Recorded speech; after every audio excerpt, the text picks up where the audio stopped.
जय श्री राम दोस्तों।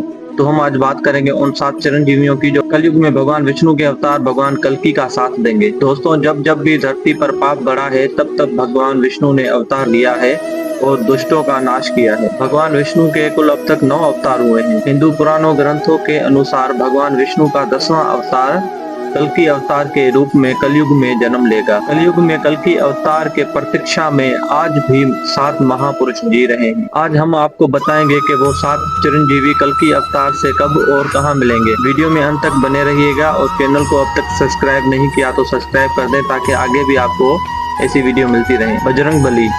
इन दिव्य पुरुषों के सूची में सबसे पहले चिरंजीवी महापुरुष राम भक्त हनुमान जी का नाम आता है। हनुमान जी को माता सीता ने चिरंजीवी होने का वरदान दिया था और भगवान श्री राम से बजरंग बली को कलयुग के अंत तक और राम कथा प्रचार करने की आज्ञा मिली थी। हनुमान जी के जीवित होने के प्रमाण आज भी कई जगहों पर मिलते हैं। महाभारत के वन पर्व अध्याय 151 के अनुसार एक बार भीम द्रौपदी के लिए पुष्प लेने गंधमाधव पर्वत जा रहे थे, तब उनकी मुलाकात हनुमान जी से हुई थी। कहा यह भी जाता है कि हर 41 साल में बजरंग बली श्रीलंका के मतंग कबीले में ब्रह्म ज्ञान देने आते हैं। कलयुग के अंत में जब पाप की सीमा बढ़ जाएगी तब भगवान कल्कि इस पृथ्वी लोक पर अवतरित होंगे। तब बजरंग बली एक बार फिर से भगवान कल्कि के रूप में श्री राम जी के दर्शन करेंगे। अब श्री राम द्वारा दिए वचनों का कार्यकाल भी समाप्त हो जाएगा। परशुराम।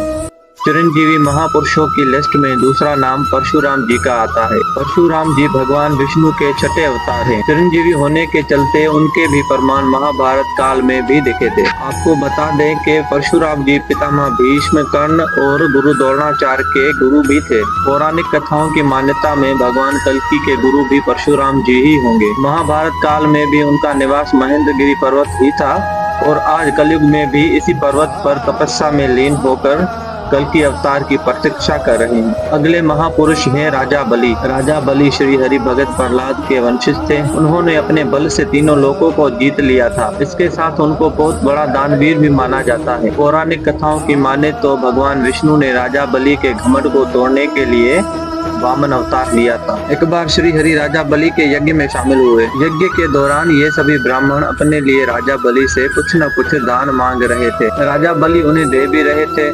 तब वामन देवता की बारी आई तो उन्होंने सिर्फ 3 पग भूमि राजा बलि से मांग ली। तब राजा बलि और उपस्थित सभी ब्राह्मण हंस पड़े। राजा बलि ने कहा, आप अपने छोटे छोटे पैरों से कितनी जमीन नाप पाएंगे, कुछ और मांग लें। लेकिन वामन देव अपनी मांग पर डटे रहे। तब राजा बलि ने कहा, जहां आप चाहो 3 पग जमीन ले लो। तब वामन देव ने अपना विराट रूप धारण कर लिया और एक पग में देवलोक और दूसरे पग में पृथ्वी और पाताल लोक नाप दिया। इसके बाद उन्होंने कहा कि तीसरा पग कहाँ रखूं?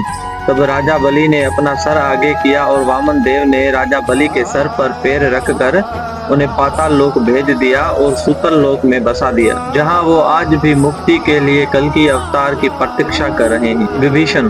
दोस्तों, हम बात करेंगे चौथे महापुरुष लंकाधिपति विभीषण के बारे में। विभीषण प्रभु श्री राम के अनन्य भक्त थे। जब लंकापति रावण ने माता सीता का हरण कर लिया था तब विभीषण ने अपने भाई रावण को काफी समझाया था कि भगवान राम से शत्रुता ना करे, जिसके बाद रावण ने उन्हें अपनी लंका से निकाल दिया था। तब विभीषण भगवान राम के सेवा में चले गए और रावण के अधर्म का अंत करने के लिए धर्म का साथ दिया। यही कारण है भगवान श्री राम ने विभीषण को चिरंजीवी होने का वरदान दिया था, जो कि आज के युग यानी कलयुग के अंत तक जीवित रहेंगे। विभीषण के जीवित होने के प्रमाण रामायण काल के बाद महाभारत काल में भी मिले थे। युधिष्ठिर के राजसीय यज्ञ के दौरान सहदेव और विभीषण की मुलाकात हुई थी। कलयुग में विभीषण कहाँ है, इस बात की जानकारी तो किसी को नहीं है, लेकिन ये जरूर पता है कि उनका इस युग में भी होने का सिर्फ एक लक्ष्य है, जो है अपने प्रभु के अवतार कल्कि से मिलना। अश्वत्थामा। इन 7 महापुरुषों में अश्वत्थामा का नाम भी शामिल है। गुरु द्रोणाचार्य के पुत्र अश्वत्थामा आज भी इस पृथ्वी लोक पर मुक्ति के लिए भटक रहे हैं। महाभारत के युद्ध में अश्वत्थामा ने कौरवों का साथ दिया था।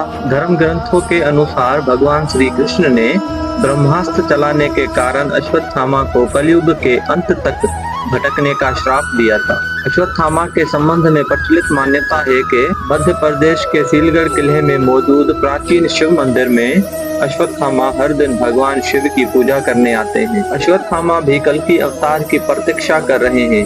कहा जाता है कि अश्वत्थामा भगवान शिव का इकलौता ऐसा अवतार है जिनकी पूजा नहीं की जाती, परंतु कल्कि अवतार में अश्वत्थामा का एक अहम रोल होगा जो आने वाली पीढ़ियों तक उसका गुणगान करेंगे। महर्षि व्यास अश्वत्थामा के बाद छठे चिरंजीवी महापुरुष है महर्षि व्यास। महर्षि को वेद व्यास के नाम से भी जाना जाता है क्योंकि उन्होंने ही चारों वेद, महाभारत, 18 पुराण और भगवत गीता लिखी थी। महर्षि व्यास ने भगवान कल्कि के जन्म से पहले ही उनके अवतार के बारे में ग्रंथों में लिख दिया था। महर्षि वेदव्यास बहुत बड़े तपस्वी होने के कारण आज भी कलयुग में भगवान कल्कि के दर्शन के लिए तपस्या में लीन होकर इंतजार कर रहे हैं। कृपाचार्य कलयुग के आखिरी और 7वें चिरंजीवी महापुरुष है कृपाचार्य। संस्कृत ग्रंथों में उनको चिरंजीवी के रूप में बताया गया है। कृपाचार्य अश्वत्थामा के मामा और पांडवों और कौरवों के आचार्य हैं। भागवत के मुताबिक कृपाचार्य की गणना सप्त ऋषियों में की जाती है। कहा जाता है कि वे इतने बड़े तपस्वी थे कि उन्हें अपने तप के बल पर चिरंजीवी रहने का वरदान मिला था। कुछ लोगों की मानना है कि उनकी निष्पक्षता के आधार पर उन्हें चिरंजीवी रहने का वरदान मिला था। कलयुग में कृपाचार्य अधर्म का नाश करने में कल्कि अवतार की मदद करेंगे। तो दोस्तों, आपने देखा कि 7 चिरंजीवी कलयुग में भगवान कल्कि से कब और कहां मिलेंगे। मैं उम्मीद करता हूं कि आपको ये वीडियो अच्छी लगी होगी। अगर वीडियो अच्छी लगी हो तो वीडियो को लाइक कर दें और चैनल को कृपया सब्सक्राइब कर दें।